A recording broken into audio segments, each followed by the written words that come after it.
How do you confidently say no to your OB or your midwife after they've recommended an induction or a test or more ultrasounds or otherwise are trying to push you into interventions that you have now decided you don't want? Okay, so it's not as simple as going to your care provider with all of the research that you have done. If you do that, here's usually what happens. I have a degree. This is all just Dr. Google. I know more than you. What are you talking about? If you keep doing this, your baby is going to die or some other bad catastrophe is going to happen. They try to scare you. They try to explain again why they think that you should just do the thing that you should do, that they're recommending, and they end up shaming you or making you feel guilty or just putting a lot of stress on you, and you suddenly feel like you have to fight an uphill battle just to end this conversation. Now, here's what I have actually taught my clients to do when it comes to saying no. Because a lot of my clients have been labeled high risk. They've had more than one C-section. They had failed inductions, failed. In other words, the medical system failed to push a baby through like a process that they weren't actually ready for. And somehow it's your body's fault? No. So the thing is that I wish that I had the confidence to do this with my first. If I had the confidence to say, you know what, I don't feel like doing these non-stress tests. I'm seeing that there's no value in it. It's costing me money. It's costing me time. It's just leading to more anxiety. I'm not going to do that. Or, you know what, I'm not going to have that hospital birth that you keep pushing me into. I'm going to have my home birth. Thank you for your recommendations, but I'm just not going to do that. If I had had that confidence and known ahead of time when I was having my first, that would have saved me a lot of a headache. And this is why I teach what I do with my clients, is that it's not just about having all of the justified reasons as to why you don't want something. First of all, you don't actually have to have a reason why you're declining. You can just say, yeah, I thought about it. I don't want it. I'll let you know if I change my mind. But right now it just doesn't feel right for me, so I'm not going to do it. You don't have to elaborate any further than that. You don't have to go into all of the research that you did. You don't have to try to appeal to their sense of, oh, you know what you're talking about. No. Your intuition is so powerful. And if you're saying to yourself, you know, it just feels like all they want to do is scare me. And it just feels like they just keep pushing things on me. And I see this in the mom groups all the time where the moms will be like, can I refuse this test and how do I do it? And what if they push back? See some of my other videos about pushback and how to deal with that. But here's how you confidently say no. First of all, before you say no, you have to know why you're saying no. You don't have to tell them why, but you have to know your why. Why are you saying no? Well, if you don't want to have that hospital birth, it's because you know that it's going to cause you unnecessary anxiety. They're probably going to push you into things that you don't need, and your heart is calling you home. And that is your truth, is that you feel that you need to be birthing at home. Why are you declining that test? You feel you don't actually need that test. You feel they're just looking for an excuse to try to push you into an intervention that you don't feel is actually like necessary, and you don't feel like there's actually a problem with your baby. Like, for example, with me, it was with the non-stress tests. My baby was fine. He was moving. He was kicking up a storm. There was really no reason for me to go in. The only reason I did back then is because I didn't know how to confidently say no. With my second, however, I had a back spasm. The OB tried to tell me that it was a kidney blockage. I'm like, I don't have that. I'm not doing this ultrasound. You can try to schedule it again, but I'm not going in. And I teach this with my clients. They're like, I'm not having this test. You can try to schedule it. Go ahead, put it on the books. I'm not showing up. You're just taking a spot from somebody who actually wants and needs that test. Or I'm not getting the epidural. Yeah, I understand that there is a scarcity of it. I understand that the anesthesiologist is going home. but you know what? I just don't want it. Why don't you waste your energy on somebody else who actually wants this? Why are you pushing it on somebody who doesn't?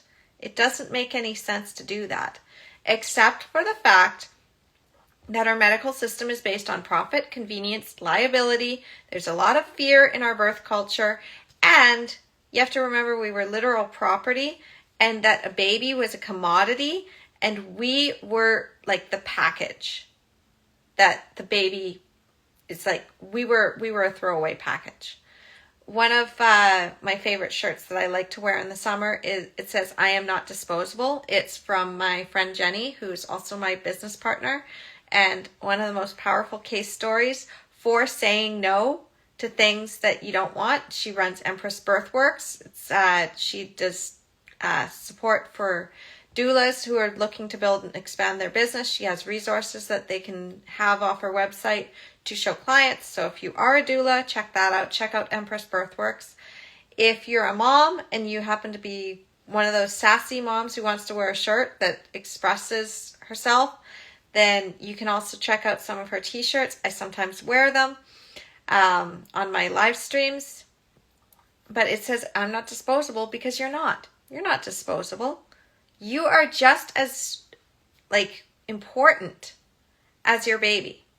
So this whole precious baby syndrome that is in our birth culture, where it's like it's not about you anymore. It's just about the baby. No. It's about you too. Okay, so we're throwing that out. This is about you. You don't want to do that test. You don't want to do that intervention. You don't want to go to that hospital. You don't want to take that recommendation. You feel it's not necessary. Until you feel it's necessary and not necessary. Even if the medical system thinks it's necessary, even if the mom groups think it's necessary, it's not. So the first step of confidently saying no is recognizing why you're saying no and stand in your truth. The next step is you got to get past your fear. You got to get past your fear of pushback. You got to get past your fear that they're going to come down on you. You got to be like, oh yeah, if they try to come down on me, I know that I got a plan for that and I know exactly what I'm going to do. Instead of being afraid of that punishment, like when we were kids, and it's like, I'm scared that I'm going to get in trouble with mom and dad and I'm going to get punished. What if you had a plan for that? First of all, you're not a child anymore. They are not your parents. This is just a professional. This is a medical professional. They really don't have as much power. They only have as much power as you give them. But you actually have all the power. You don't need them. You want them, but you don't need them. Your body is going to birth whether or not they're there or not. So once you recognize that, you get past your fear, another important step is having some support. You need to have some support because then you're not alone. You know, you stand more courageous when you've got other people who've got your back.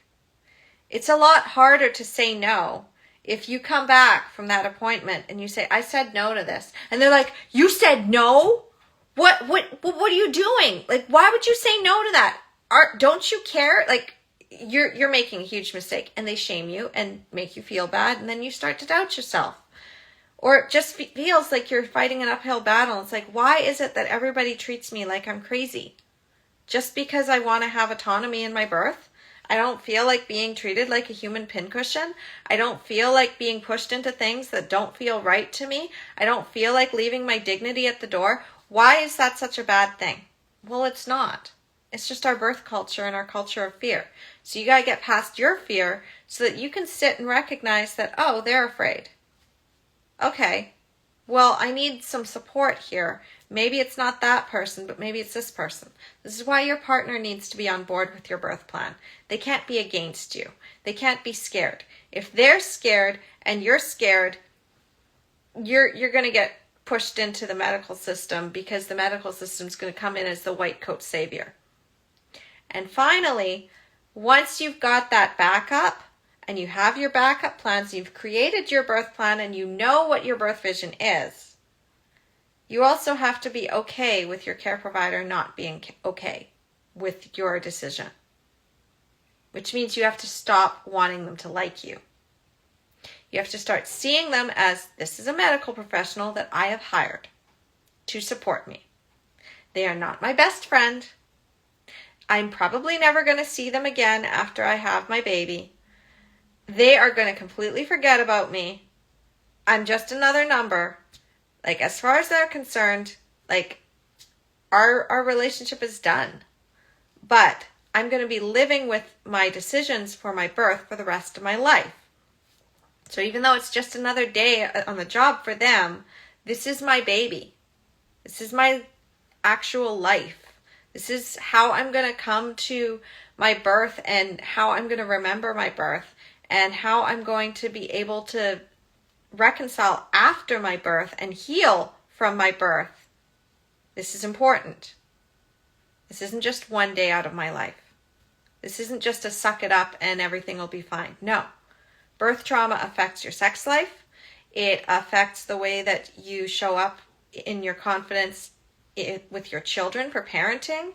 It shows up in how you view your body. It shows up in how you're able to heal. It shows up in health complications. Like, no procedure, and especially a C-section, there are risks to that. And you need to recognize that if you're saying yes when you really mean no, you are actually compromising yourself. So you got to be attached to that why. You got to be past your fear. You got to have that support, and you have to make sure that people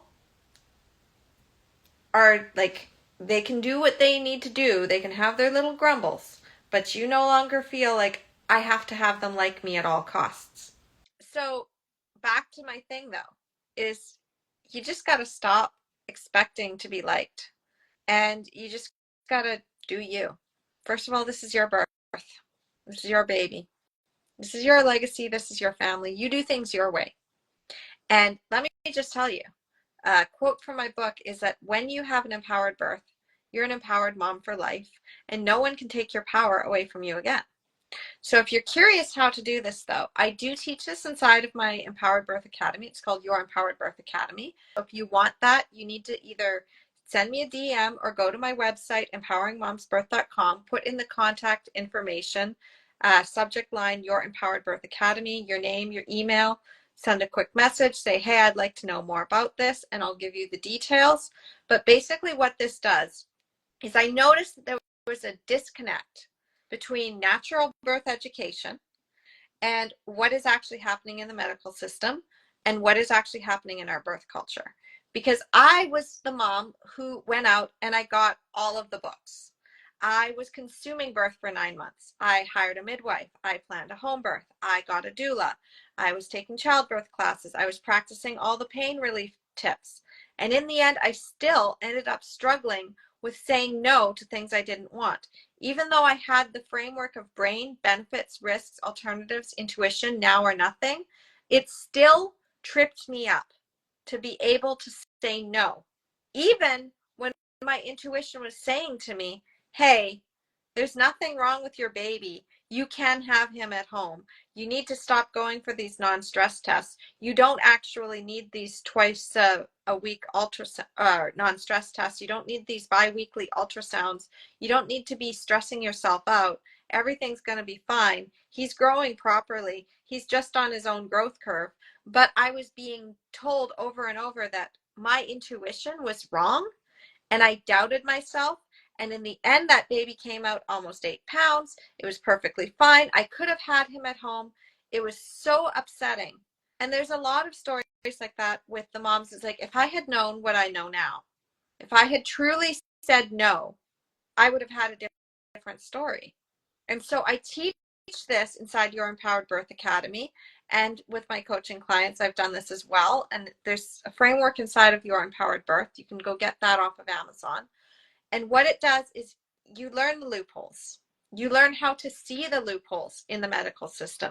You start to understand how the medical system actually works. There's some fear release techniques to help you get past your fear, Because as I said, if you're afraid and your partner's afraid and your care provider's afraid, it just keeps perpetuating those natural birth traps. You just keep following the status quo, even when the status quo doesn't feel right to you. The next one, of course, is you've got to get your partner on board. This is like non-negotiable. I have seen that with my 5-pillar system of the right mindset, the right education, the right environment, right facilitators, and the right support, when there's no right support, that is when things really, really fall apart. It's either your fear or your right support. If you don't have the education, well, that's an easy one. And you can go and get all that free information off of my website or off of my YouTube channel. I teach a lot on natural birth. You can go and check out any one of the natural birth books that I recommend that you read.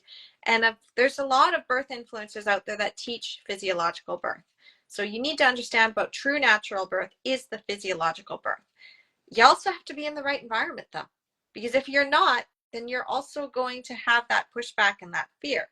And you have to have the right care provider, because again, you need to be able to not get, like, there are some care providers out there that if you don't listen, they will pull rank on you. You need to be able to spot those people before you've gotten to 35 weeks and it seems almost too late to hire somebody else. And that happens by having that right mindset of getting past your fear and knowing where you're going in your birth and what you will and will not compromise on, setting those limits. And also you got to have your partner on board, and you really want to have your care provider supporting you, not sabotaging you. So I teach all this inside of your Empowered Birth Academy, which again, if you want to know more about that, you need to reach out to me. So just go to my website, empoweringmomsbirth.com, put your name and everything into the contact information, or DM me and I'll get back to you. Okay? And thank you so much for watching. If you love these videos, make sure you like, share, and subscribe. Also check out my YouTube channel where I do deeper dives. I also edit these live streams that I do on Instagram, and then I put them onto YouTube for consumption. You can go onto my website, empoweringmomsbirth.com, where I put a lot of my master classes. I have some free resources that you can also download on my freebies page. All you have to do, they're all PDFs. You just click on them, and then you can download them and you can have them on your phone. They're quick lists of things that you don't want to put in your birth plan. There's cesarean traps, there's natural birth traps, there's misconceptions about natural birth. Everything that you could possibly need to know to have a true natural birth is out there. And as I said, I'm committed to you having a powerful, empowered birth, because I know what it can do for you. And I know that once you have these tools of being able to advocate for yourself strongly, then even if you can't get a doula, or even if your doula is thrown out of the room, or your partner isn't able to support you properly and they're thrown out of the room, you're resourced enough to say to your care provider, thank you, but I'm not going to induce. Thank you, but I'm still having home birth. Thank you, but I'm not doing that test. All right, so if you're finding value with this and you want to make some comments, you can always leave them in the chat. I love to respond to those. I love to support you further. If you have any questions, just reach out to me and I'll talk to you later. Bye.